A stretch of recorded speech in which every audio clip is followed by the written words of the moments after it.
तो नमस्ते भाई लोग।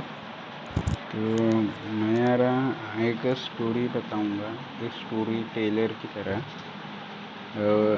जिसमें टॉपिक होगा नारी शिक्षा के बारे में।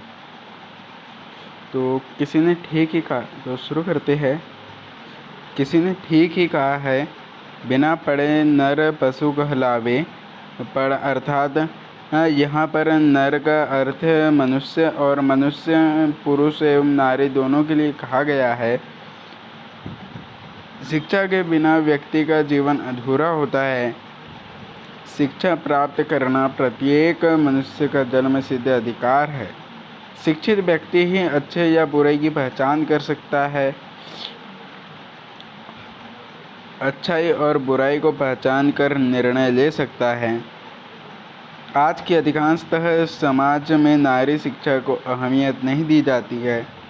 यही कारण है कि अशिक्षित नारी सदैव उपेक्षा की ही शिकार हो रही थी। घर की चार दीवारी में बंद नारी कभी सेविका और कभी मनोरंजन का साधन मात्र बनकर रह गई है। परिणामतः इस प्रगतिशील समाज में तो वह कहीं खो सी गई है। पूरे समाज को जन्म देने वाली नारी और अस्तित्व के लिए संघर्ष करती हुई नारी हमें दिखाई देती है। नारी पर हर प्रकार से प्रतिबंध लगाने वाले यह भूल जाते हैं कि घर के बच्चे, चाहे वह लड़का हो या लड़की, नारी के संस्कारों का प्रत्यक्ष प्रभाव पड़ता है। इस प्रकार हम कह सकते हैं कि एक परिवार का संपूर्ण विकास नारी पर ही निर्भर रहता है और इसीलिए नारी का शिक्षित होना भी अति आवश्यक हो जाता है। हालांकि प्राचीन काल से ही नारी की शिक्षा पर बल दिया गया है। महाभारत, रामायण आदि महाकाव्यों से पता चलता है कि हर क्षेत्र में नारी ने विजय प्राप्त करके धर्म की स्थापना में अपना अमूल्य सहयोग दिया है। किंतु मध्यकाल में पुनः नारियां नाना प्रकार के प्रतिबंधों की ही शिकार हुई। आज़ादी के संघर्ष में भी नारियों ने कंधे से कंधा मिलाकर पुरुषों का साथ दिया है। आज की नारी जागृत हो चुकी है। नारी की जागृति को इस पुरुष प्रधान समाज को विवश कर दिया है कि वे उसके लिए शिक्षा का द्वार खोल दे। सरकार भी लड़कियों की शिक्षा के लिए प्रयासरत है। दूर-दराज के गांवों में भी स्कूलों एवं कॉलेजों की स्थापना कर एवं शिक्षण संस्थाओं को अनुदान देकर नारी शिक्षण को बढ़ावा दे रही है। आज मुक्त कंठ से यह नारा गूंज रहा है, पढ़ी लिखी लड़की रोशनी घर की। नारी शिक्षा का परिणाम है कि विभिन्न क्षेत्रों में नारियां उत्तम कार्य करके अपनी क्षमता, कार्य कुशलता का परिचय दे रही है। शिक्षित लड़कियां घर की जिम्मेदारियों का निर्वहन बखूबी कर रही है। नारी शिक्षा के परिणाम स्वरूप समाज में दहेज समस्या, पर्दाश प्रथा, शिशु हत्या जैसी कुप्रथाओं में भी कमी आई है। निष्कर्षतः हम कह सकते हैं कि नारी के बिना नर अधूरा है। दोनों के सहयोग के बिना परिवार, समाज या देश का विकास संभव नहीं है। किंतु अभी भी जन जागरूकता की आवश्यकता है। वह शहरी के क्षेत्रों में तो हालात थोड़े सुधरे हैं, लेकिन ग्रामीण क्षेत्रों में बहुत अधिक पिछड़ापन है। जब तक गाँवों में जागरूकता नहीं आएगी, समाज में शिक्षा का असंतुलन बना रहेगा।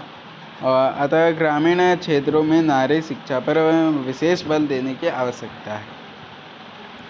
तो ये नारी शिक्षा के बारे में बात की गई है यहाँ पर कि हमें नारी को शिक्षित रखना, नारी का शिक्षित होना बहुत ज़रूरी है, क्योंकि नारी ही जो है घर का पूरी देखभाल करती है। उनका प्रभाव उनके बच्चों पर पड़ता है, घर के बच्चों पर पड़ता है, और इसलिए नारी का शिक्षित होना बहुत आवश्यक है। तो अब दूसरा आता है कमर तोड़ महंगाई।